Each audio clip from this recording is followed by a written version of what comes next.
Bem-vindos a uma aventura da mente. Ela começa procurando visões e sons no universo mecânico.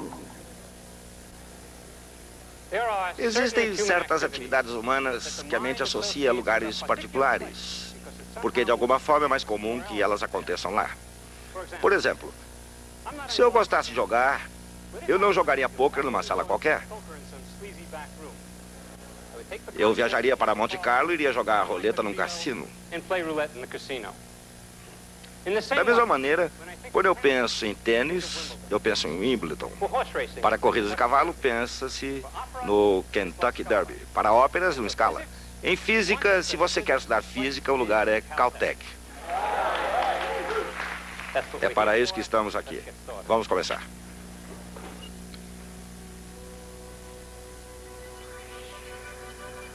Existe um ramo da ciência chamado cosmologia, que se caracteriza pelo estudo do passado, presente e futuro do universo como um todo. Como o universo surgiu? Como ele evoluiu? Para onde ele vai? Existe um outro ramo da ciência, mais especificamente da física, chamado mecânica.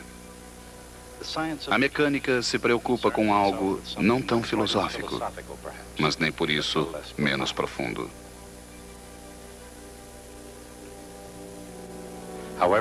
Como quer que tenha começado, seja qual for seu destino, como tudo funciona.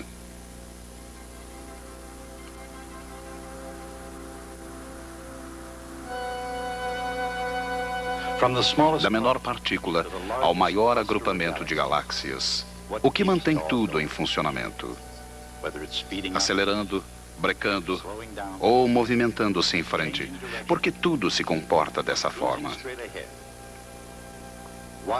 Seja um sólido, líquido ou gasoso, ou uma outra forma desconhecida qualquer, como tudo interage. Just how does it all interact? And why? E por quê?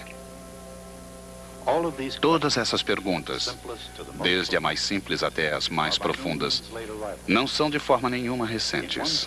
Elas existem desde que existem pessoas para formulá-las. Mesmo os mais antigos habitantes desse planeta devem ter olhado o céu e perguntado: como será que tudo isso funciona? E mesmo sem sabê-lo, eles deram os primeiros passos para descobrir e entender a mecânica do universo.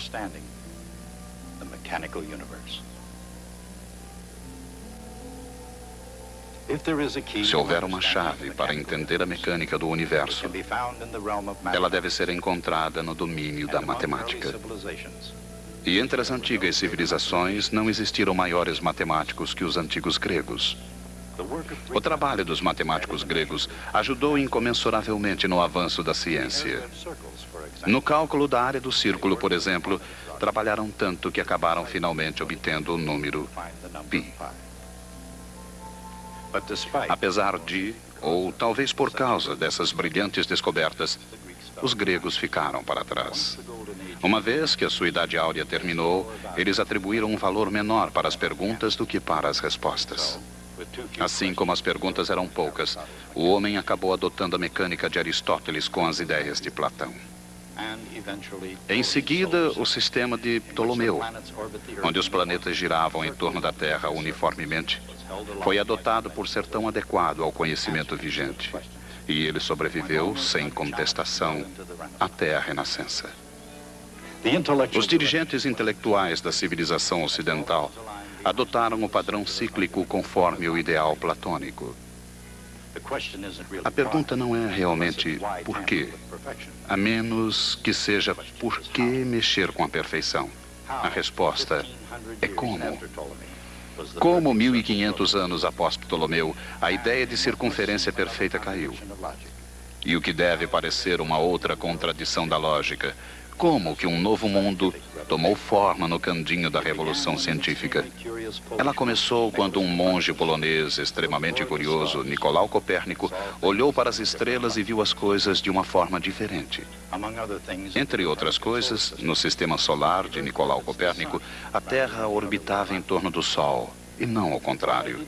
Por que Copérnico viu o mundo desse jeito? De um ponto de vista científico, como tal visão fez dele o primeiro revolucionário do mundo? Uma ponte intelectual que passou milhares de anos ondulando precariamente ao vento das mudanças. Pilares de uma comunidade acadêmica arcaica foram assediados com perguntas ameaçadoras. Ninguém foi mais dotado para preencher esse vazio intelectual do que Galileu Galilei. Apesar de o mundo da Renascença italiana ser ainda governado pelas ideias de Aristóteles, Galileu foi uma exceção à regra. Ele era um copernicano com a coragem de suas convicções. Em outras palavras, ele teve a ideia correta na época errada. Seus críticos vieram em defesa do status quo. Mas se a Terra realmente gira, por que uma bola largada do alto da Torre de Pisa, por exemplo, cai diretamente para baixo? Por que não na próxima cidade? As respostas eram mais perigosas que as perguntas. A Igreja, que o considerava como uma ameaça a Roma e uma afronta ao bom senso, preveniu-o para deixar as coisas nos lugares devidos. Contudo, na prática e na teoria, Galileu falou a verdade e provou o que parecia ser impossível.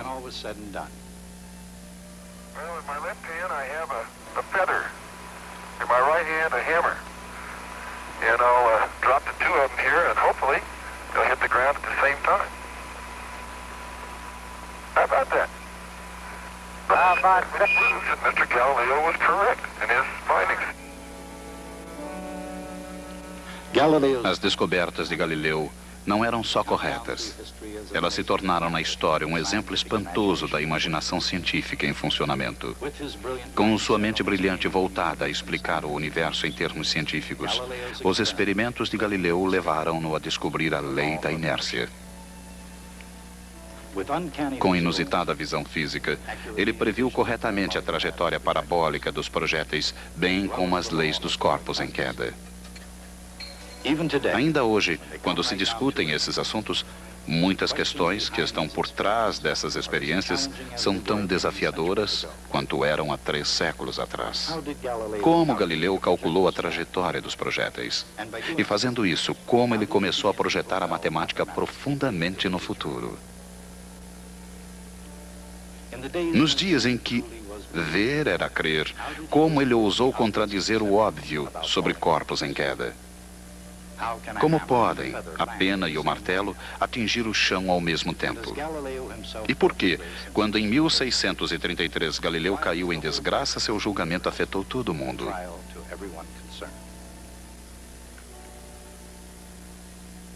E na mesma época, diariamente, havia uma pergunta desafiando o matemático Johannes Kepler.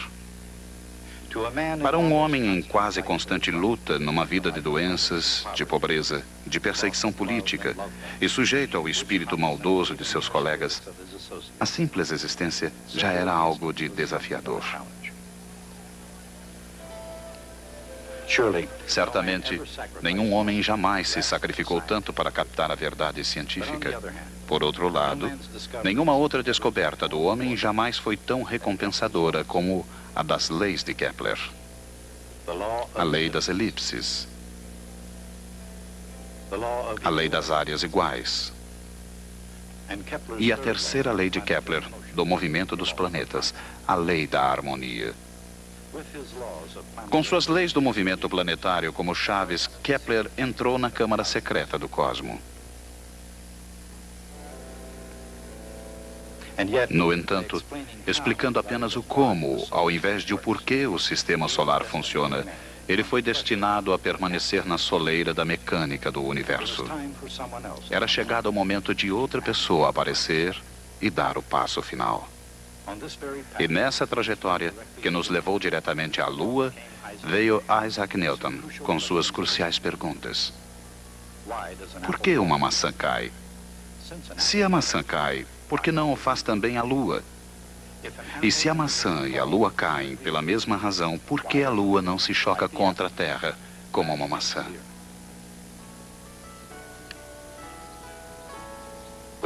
Com tais perguntas fundamentais, Newton calmamente sentou-se e peça por peça destruiu de uma vez por todas o velho mecanismo do universo aristotélico. E então, com respostas que eram igualmente espantosas, ele criou algo para tomar seu lugar: o universo mecânico. O universo mecânico, um universo previsivelmente ordenado, obedecendo precisas leis matemáticas. E com as leis dos movimentos, habilitou-se a enfrentar qualquer desafio da física. Com suas leis do movimento, Isaac Newton, como um Davi contra Golias, tomou conta dos grandes tópicos da mecânica. Armado com seu penetrante domínio das forças, um conhecimento preciso de trajetórias e a lei da gravitação universal, Newton dominava mais do que qualquer outro ser humano antes dele.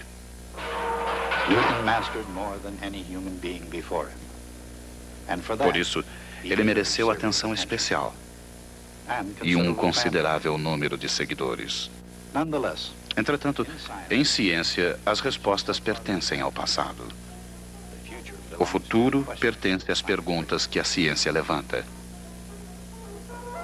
O que significa que mesmo as leis de Newton eram apenas o início do caminho correto. Por exemplo, nos tempos modernos, um projétil pode ser guiado com precisão matemática. Como isso é feito? Parte dessa resposta é um instrumento chamado giroscópio. Como ele funciona? E no universo mecânico, por que mesmo uma roda de bicicleta é um exemplo de giroscópio? Momento angular é uma chave para a resposta. Mas o que é momento angular? E por que isso é tão vital em todo o universo? Desde a extremidade das mais distantes galáxias até a roda-moinho dos escapamentos de água das banheiras caseiras, o momento angular influi em tudo que está em movimento circular. E, entre outras coisas, o movimento circular é a chave que nos permite manter a hora correta. Poucas coisas nos governam tão fortemente quanto a mecânica que estuda o tempo.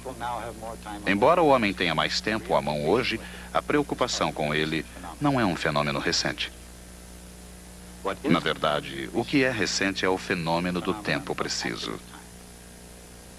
Ele surgiu gradualmente, dia após dia, durante 4.000 anos. E finalmente chegou com a compreensão do movimento harmônico. O que é movimento harmônico? E no subir e descer, como o movimento harmônico realmente funciona. E entrando diretamente na mecânica do universo, como ele é relacionado com o movimento circular? A resposta não é tão misteriosa como pode parecer. E não há nenhuma razão para tratá-la por rodeios. No entanto, algumas vezes ajuda. Tudo o que é preciso é um pouco de cálculo diferencial.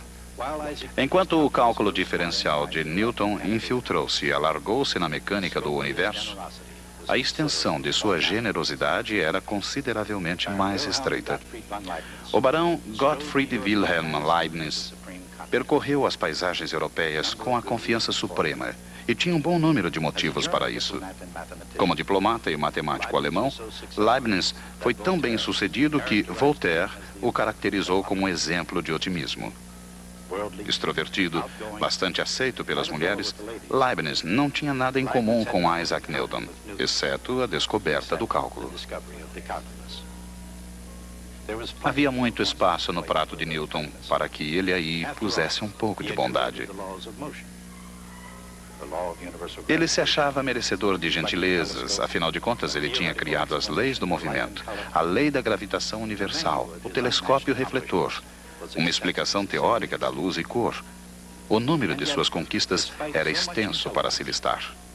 E contudo, apesar de tanta inteligência, Newton permitiu, se não até encorajou, uma amarga controvérsia com Leibniz.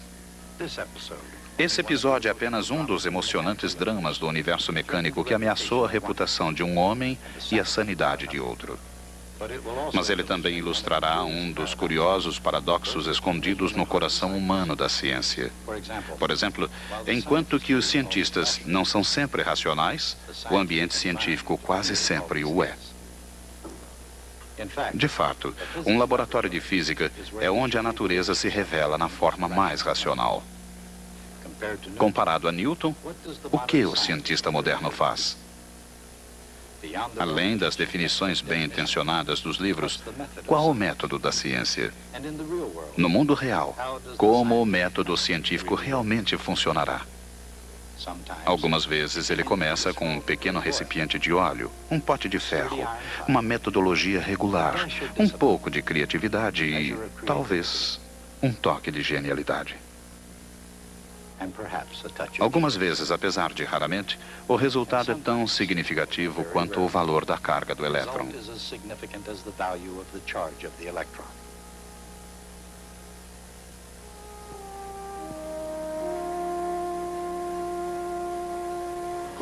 Quem foi esse físico? E de que maneira caprichosa ele se tornou um dos mais famosos homens da história científica? No passado, presente e futuro, físicos foram sempre fascinados pelos mistérios da natureza. Por exemplo, a misteriosa natureza da luz. Luz. A sua real natureza tem sido quase tão difícil de se captar como a da quase incompreensível vastidão do universo. Sua velocidade é ainda mais assombrosa. Por que ela tem um valor específico? Por que ela é chamada de uma constante fundamental? E precisamente o que é uma constante fundamental da natureza? Harry Cavendish soube a resposta quando mediu a constante da gravitação universal. No processo de medi-la, Cavendish não apenas pesou todo o crescente Império Britânico, mas também todo o planeta. Como ele fez isso?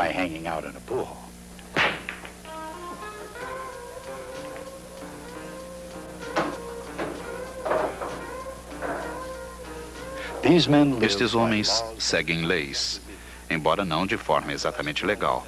No entanto, eles utilizam perfeitamente as leis da mecânica clássica. Claro que nem todos os homens aqui conhecem completamente esse fato. A maior parte deles desce escadas cheias de giz para jogar dardos, ou com o fim de lucrar algo de outra maneira. Mas é provável que, quando certas leis de física são aplicadas da forma correta, todos os homens aqui presentes apreciam bastante seus efeitos.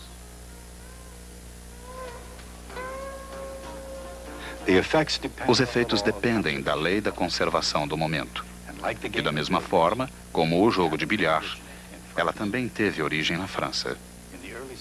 No início do século XVII, René Descartes cresceu considerando a matemática como obra de Deus. Como filósofo, ele procurou uma explicação para todos os fenômenos do mundo. No processo, Descartes não apenas concebeu a conservação do momento, como descobriu a geometria analítica. Com essa descoberta, ele mudou para sempre o terreno da matemática. Como, por um meio ou outro, os grandes exploradores científicos chegam a um terreno desconhecido.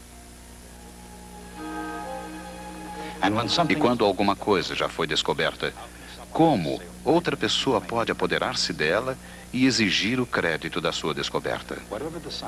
Em toda a ciência, da eletricidade à mecânica, o crédito algumas vezes não vai para o primeiro que fez a grande descoberta, mas ao último. Foi o que aconteceu no caso de James Prescott Joule. Ele está longe de ter sido o primeiro a explorar a área da conservação da energia. Ele pode ter sido o 8º ou 9º cientista a se deparar com a lei da conservação da energia. Mas, como Colombo, Joule ganhou o crédito pela descoberta. Por quê? E de uma forma geral, por que isso importa? No almoxarifado do Cosmo, a prateleira está tão preenchida hoje com um estoque de energia como estava naquela manhã em que o universo abriu para o comércio.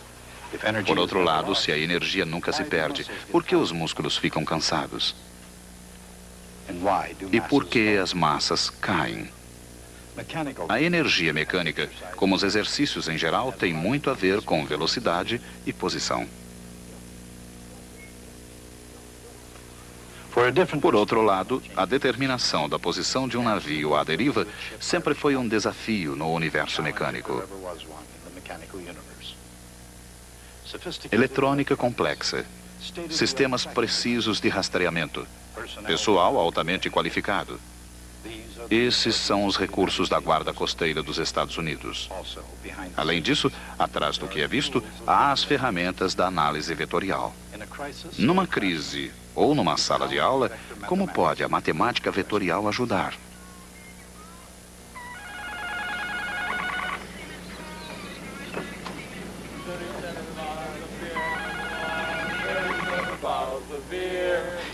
No mundo sério da ciência, a matemática vetorial pode realizar milagres. Assim, a pergunta não é se pode fazer o salvamento, mas se nós realmente devemos fazê-lo. Por outro lado, isto é música ao vivo? Ou é uma gravação numa fita Memorex?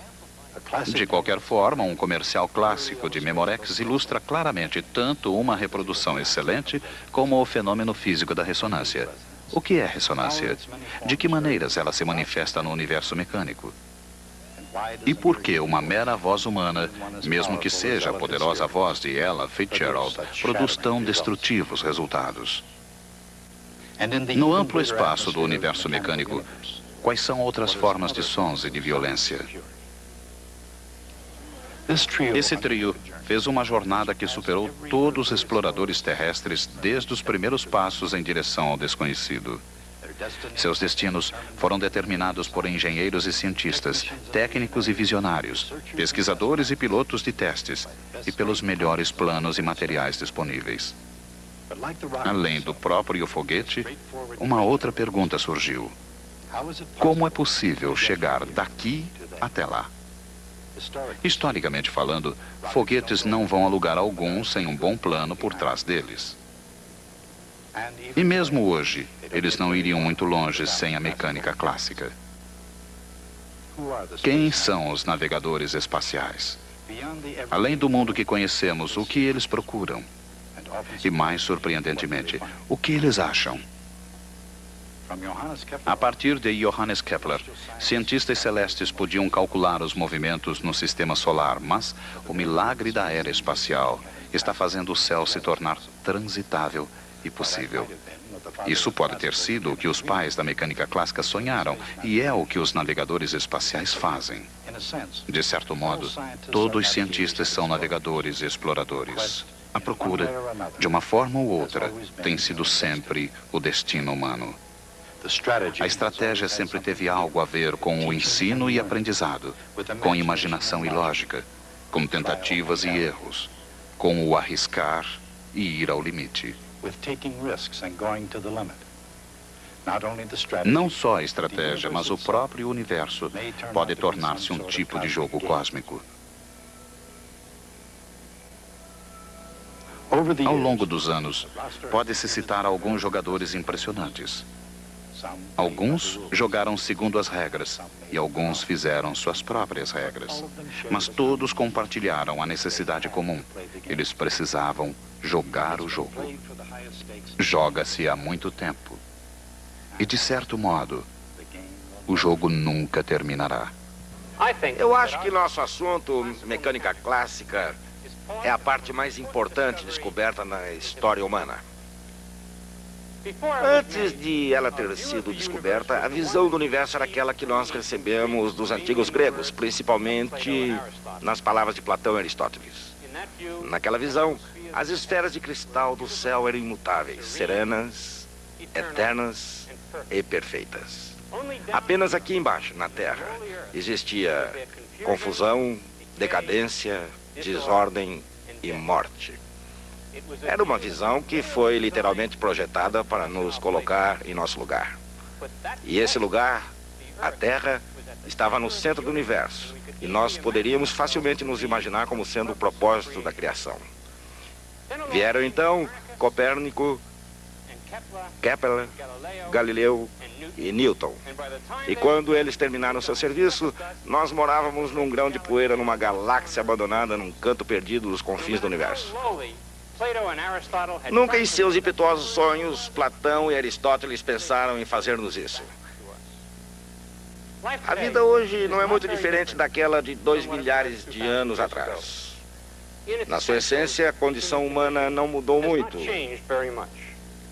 Mas uma coisa mudou para sempre. Nós descobrimos nosso lugar no universo. E é por isso que a descoberta é tão importante. Nosso trabalho é descobrir o que foi essa descoberta.